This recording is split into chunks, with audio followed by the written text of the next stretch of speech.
selamat datang di iWord Channel. Saya Pater Beni Jemiun, misionaris Serikat Sabda Allah. Dalam sesi inspirasi sabda kali ini, kita akan merenungkan sabda Tuhan yang diambil dari Injil Matius bab 13 ayat 24 sampai ayat 43. Teks ini memuat 3 perumpamaan Yesus tentang kerajaan surga. Perumpamaan tentang lalang di antara gandum, perumpamaan tentang biji sesawi, dan perumpamaan tentang ragi. Saya ingin memfokuskan renungan kita kali ini pada perumpamaan tentang lalang di antara gandum. Dalam perumpamaan ini, seperti kita baca di teks ini, Yesus menceritakan bahwa adalah seorang pemilik ladang yang menaburkan benih-benih gandum di lahannya. Kemudian pada saat gandum itu tumbuh pula lalang. Maka datanglah para pekerja dari pemilik ladang ini dan berkata, "Tuan, bukankah Tuan menanam benih yang baik di ladang Tuan? Dari manakah lalang itu?"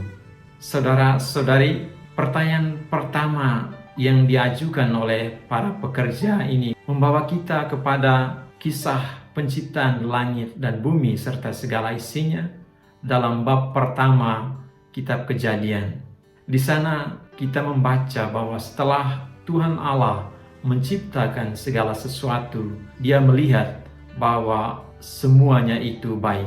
Dan bahkan setelah Ia menciptakan manusia menurut gambar dan rupanya, Allah melihat bahwa segala yang telah diciptakan sungguh amat baik. Iya, saudara-saudari, Tuhan menciptakan segala sesuatu baik dan bahkan amat baik. Tuhan tidak pernah menciptakan sesuatu yang jelek atau jahat. Lalu muncullah pertanyaan kedua seperti yang kita baca dalam perumpamaan ini. Dari manakah lalang itu? Kalau Tuhan menciptakan segala sesuatu itu baik dan bahkan amat baik, dari manakah kejahatan atau keburukan yang ada dan semakin merajalela di dunia ini? Ini adalah sebuah pertanyaan filosofis dan teologis yang selalu mengusik hati dan pikiran manusia sepanjang masa. Kita tidak akan mengulas persoalan ini sekarang. Tapi dalam teks perumpamaan ini, kita melihat bahwa yang menaburkan benih lalang itu ialah musuh Allah. Dan dalam penjelasan Yesus tentang arti perumpamaan ini, dikatakan bahwa musuh itu ialah iblis.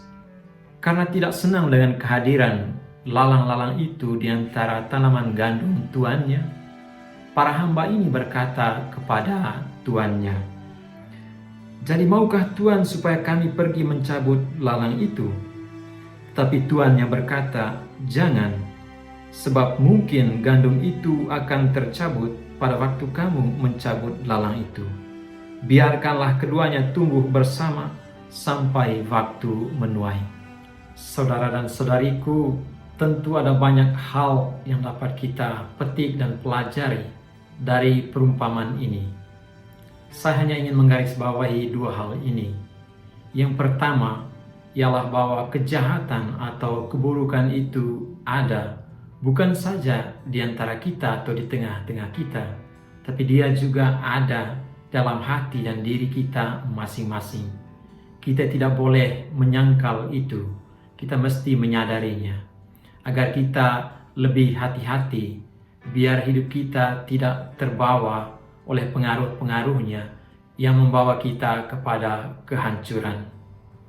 Hal kedua yang mesti kita petik dan pelajari ialah bahwa meskipun kejahatan ada dan selalu hadir dalam seluruh perjalanan hidup kita, Tuhan selalu memberi kita kesempatan untuk bertumbuh dan berkembang. Maka kita dipanggil untuk bertahan dan berjuang agar benih-benih kebaikan, benih-benih gandum yang ditaburkan dalam diri kita dapat bertumbuh dan menghasilkan buah yang membawa kita kepada kebahagiaan dan keselamatan yang disiapkan oleh Allah bagi masing-masing kita.